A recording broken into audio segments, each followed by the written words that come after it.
figured I'd go over a little bit about how I got to this point with Belfast Built, a little bit of the history of me with writing and whatnot. So started my senior year in high school, started a blog called Broken Speed, just some random name I came up with.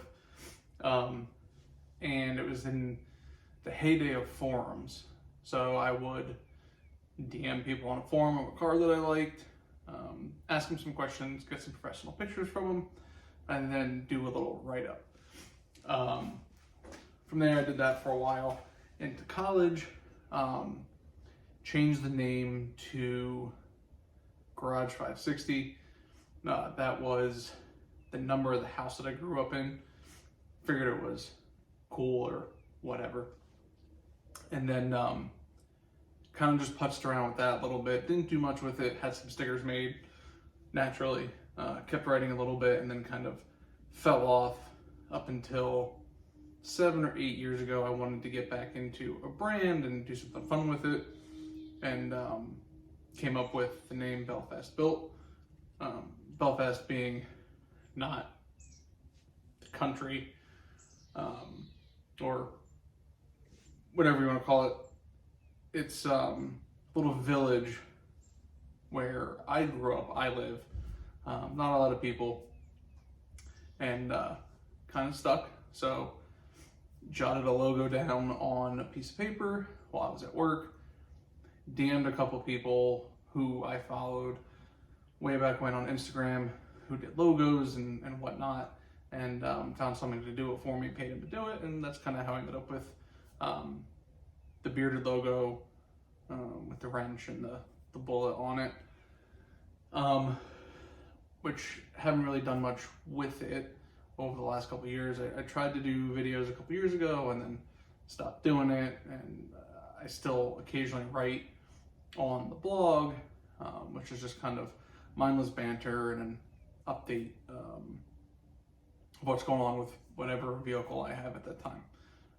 So I made the decision a couple weeks ago. I really want to try and start being consistent with the blog, videos, and over on TikTok. I use that. I don't use anything else, but just want to start having fun with it and documenting what I'm doing. I'm not a big DIY guy. I try and do what I can, but my skill set isn't very deep. So I may pay people to do things, I may have some help from friends to get stuff done, and I may take on some larger projects myself. We'll see. With that, also, I decided the Belfast Built brand in itself can stand alone, but I added in a second official business title to it, Belfast Custom Trucks, because I just wanted to, if I get to a point where this takes off or I start going in a direction that I'd like to go, I kind of have something to sink my teeth into and put out there a little bit more formally, if that makes sense. So that's just the basics of where I started to where I am now. And an update on where we are with projects. The white 1500 left today. That was sold. Don't really want to mess with 1500 trucks anymore personally. I've had some goals for a while. I have the blue 2500. It's going to go either one or two ways. I'm going to find a single cab, long bed, and a crew cab, either the same year and same color as the blue truck, or single cab, long bed in GMC trim or cat eye. So with the GM trucks from 99 to about 07 and a half, 3 front end variations, 3 cab variations.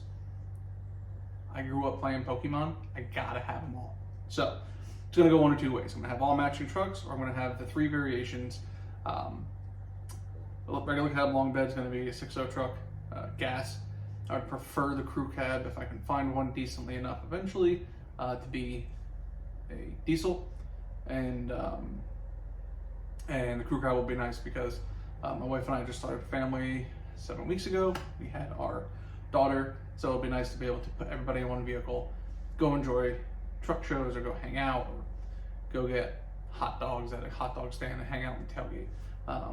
So that's a goal. And then there's some other projects that I've wanted to have forever. I have a list on the whiteboard. Now, I'm not going to buy and sell stuff anymore.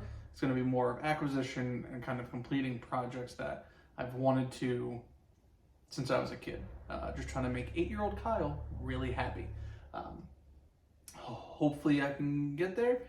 Some trucks are harder to find that I'm looking for. Some aren't, but I live in the Northeast, so a little bit of rust and whatnot. So it's going to take some careful planning and really doing my homework and research on the trucks that I want.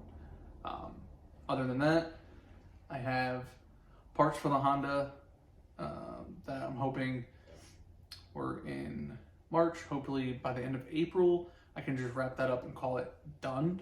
That way we can move on from it. And then really focus on the truck aspect of things. And go from there. Yeah, that's about it.